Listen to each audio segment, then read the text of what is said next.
Eu Sou a Lenda, livro de 1954 do escritor norte-americano Richard Matheson, que inspirou uma série de adaptações cinematográficas, dentre elas a mais recente em 2007, estrelada pelo Will Smith, e que algumas pessoas já tiveram contato por aí. Mas eu te convido a vir por aqui. Por quê? Esta obra vai com certeza trazer uma reflexão sobre algo bastante presente em nossas vidas, que a gente está falando, obviamente, de uma pandemia num cenário pós-apocalíptico, de um vírus chamado vampiros.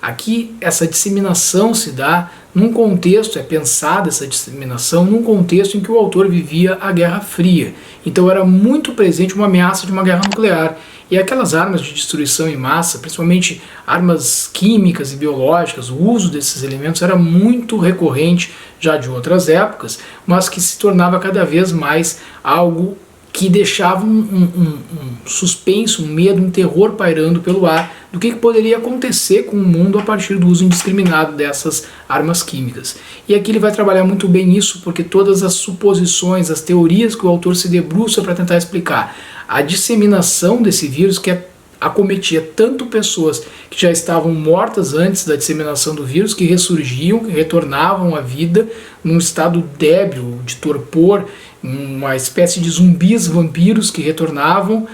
sempre no cair da noite, sempre à tardinha eles ressurgiam, voltavam à vida para buscar saciar a sua sede. E de outro lado um segundo grupo,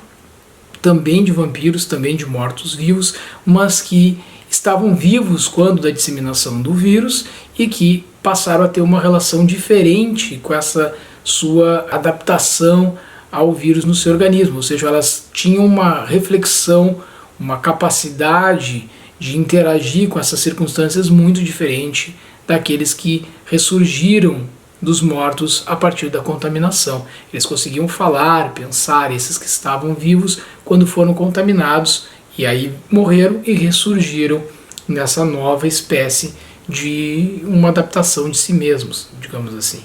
E o Robert Neville era o único que por alguma razão tinha imunidade a esse vírus e vai se defrontar com esses dois grupos, e durante o dia o que ele fazia era caçá-los, independente de serem os que ressurgiam à noite e já estavam mortos antes da disseminação do vírus, ou o grupo de pessoas que estavam vivas e que foram contaminadas, morreram e retornaram na condição de vampiros. Para ele era tudo vampiro e ele saía matando geral. E ele tinha que criar também, e criou quase como um QG ali, um quartel-general, estabeleceu algumas barricadas de alho na frente de sua casa, vai trabalhar com isolamento acústico, procurar construir um gerador próprio. Ele vai se transformando num ermitão, ele vai estocar alimento, ele vai ficar recluso, sai durante o dia, porque à luz do dia os vampiros não podiam se expor, invade casas, vai buscando de discos e livros a alimentos, frequenta supermercados abandonados, o que tivesse ainda em validade, né? Então ele vai passando 3, 5 meses, 1 ano, 2, 3 anos, e ele vai se acostumando com aquela solidão. De início ele vai se defrontando com questões humanas, né? Ele vai ser provocado por aquelas vampiras que estavam nesse segundo grupo que eu citei. As vampiras se insinuavam para ele e procuravam atraí-lo para fora de casa, e ele, muito sedento por uma relação interpessoal, pelo sexo, né, o desejo aflorando na sua pele, ele solitário, se vê diante disso, tem que controlar os seus impulsos sexuais, seus impulsos de raiva, né, de estar naquela situação, seus impulsos de ter com quem conversar, com quem dialogar minimamente que fosse. Ele vai perdendo de fato a razão, se entrega ao álcool, busca na arte uma amiga, alguém que vai lhe dar um suporte, seja na música, seja no livro, na literatura. Isso acaba confortando ele de alguma forma, então ele vai buscando saídas, umas não muito legais, né?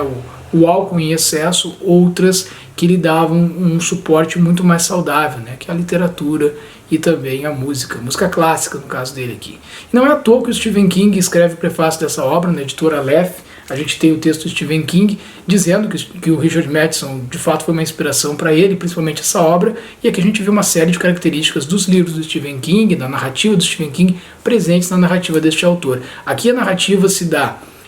um narrador observador que vai contando a história, mas também tem reflexões em primeira pessoa, como não poderia deixar de ser, do próprio Robert Neville. Robert Neville, que perde a esposa e a filha para esse vírus Vampiris. E deseja, obviamente, no início, já quando ele perde seus entes queridos, ele deseja a morte. Depois ele vai se defrontar com todas as situações que eu fui colocando para vocês nesse período de tempo em que ele se vê em solidão, e essa solidão é o ponto central da obra. A necessidade que todos nós temos do convívio humano. E esse vampiro, ele é pensado, esses dois grupos de vampiro, ele é considerado, principalmente o segundo grupo, mas a busca por uma explicação, né, por uma obra que permeia a ficção científica, o suspense, o terror psicológico, as explicações que são buscadas são de ordem biológica, científica, psicológica, para tentar entender o contexto do porquê do medo ao crucifixo, por exemplo. Vai buscar uma vertente de trabalhar a questão psicológica e a religiosidade aqui na obra.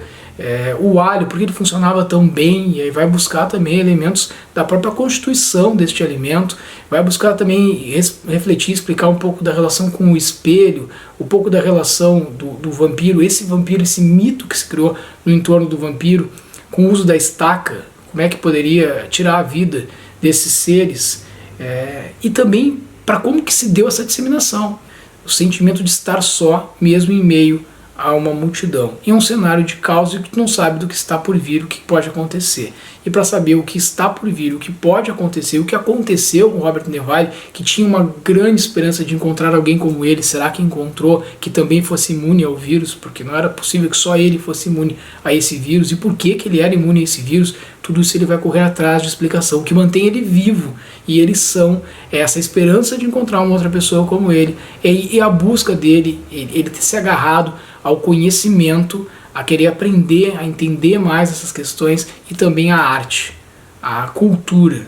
ao livro, ao filme. Olha como esses elementos são importantes para situações de isolamento social, e olha, a gente sabe muito bem disso, né? Porque estamos aqui nós como experiências vivas de algo que é presente nas relações das condições humanas ao longo de diversas situações de pandemia e de crises que se abatem sobre a nossa sociedade, que se repetem ao longo dos anos e que de alguma forma perpassam a narrativa dessa obra aqui, essa obra fantástica do Richard Matheson. Não deixem de ler esse livro, essa edição da Editora F está fantástica, como eu disse. Fica aqui a dica do livro e desta edição para que você possa mergulhar na obra do Richard Matheson e se sentir assim como eu, provocado, como o Stephen King diz lá no prefácio, que é impossível ler um livro do Richard Matheson e não querer ler mais. De fato, a partir de agora eu vou atrás de tudo desse autor, e eu tenho certeza que se tu aceitar meu convite, tu vai ir atrás de tudo que ele escreveu também.